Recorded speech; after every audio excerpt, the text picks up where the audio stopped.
ku soo dhawow Somali Online Academy haddii aad ku cusub tahay channelka fadlan sar subscribe notification kana furo siday ku soo gaaraan muuqaalada cusub ee la soo geliyo channelka isla marka la soo dhigo waad mahadsantahay. السلام عليكم قهرين ما تكون سابسين يعني accident وشلالك وابوجين English for you قالوا لنا ما English كذا هستا ومركا ودشيكيسي كسابسن accident وشلال وأنا وأخالد عبدي هالكن وصومالي أونلاين أكاديمي لسه 10 كورنا مسترن هذا u baahnay barashada luuqada Ingriiska ma heli weydii chance aad ku tagto school ama fasal haddaba waxaan ku diyaarinay hab cusub oo ah barashada luuqada Ingriiska adiga oo jooga gurigaaga haddii aad danaynayso nagala soo xiriir WhatsApp numberka shaashada ku qoran. accident ku saabsan 10 shilalka marka A iyo B waa isku jawaabay wuxuu yiri have you ever been on an accident in any traffic accident have you ever been mad weliga in any traffic accident waad gashay shil traffic weliga mad gashay weliga shil ma gashay B ayaa jawaabay yes ha 3 years ago ha 3 sano ka hor yes 3 years ago ha 3 sano ka hor baan galay shil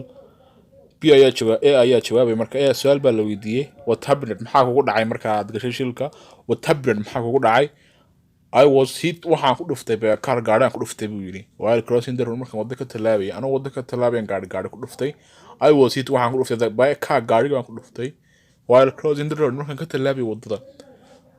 B ayaa jawaabay how did you feel then maxaad dareentay markaad gaadhi ku dhufatay maxaad dareentay how did you feel then inta kadib maxaad dareentay B ayaa jawaabay I felt really ahaantii waxaan dareemay trouble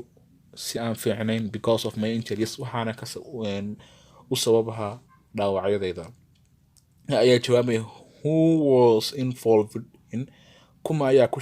shilkan in the accident who was involved in the accident yaa shilka ku saameyn lahaa ama shilkan yuu saameeyay the car driver darawalkii gaadhiga and his family iyo qoyskiisaba ay said the car B ayaa jawaabay darawalka iyo qoyskiisaba gaadhiga ku dhex jireen the car driver darawalkii gaadhiga and his family iyo qoyskiisa are inside the car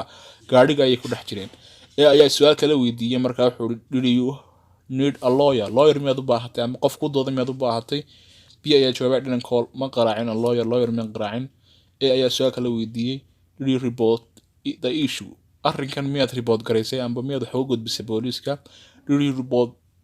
the issue to the police miyaad u report garaysay arrinkan no maya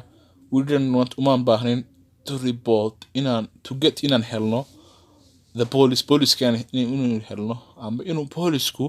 involved ku lug yeesho no maya we didn't want umaan baahnayn to get inaan helno the police kan helno oo si uu involved ugu lug yeesho halkaas ay noogu jawaab ahirkeen maanta ku saabsan accident waa shilalka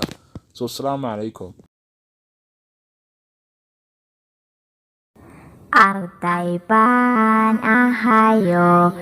arday baan ahayo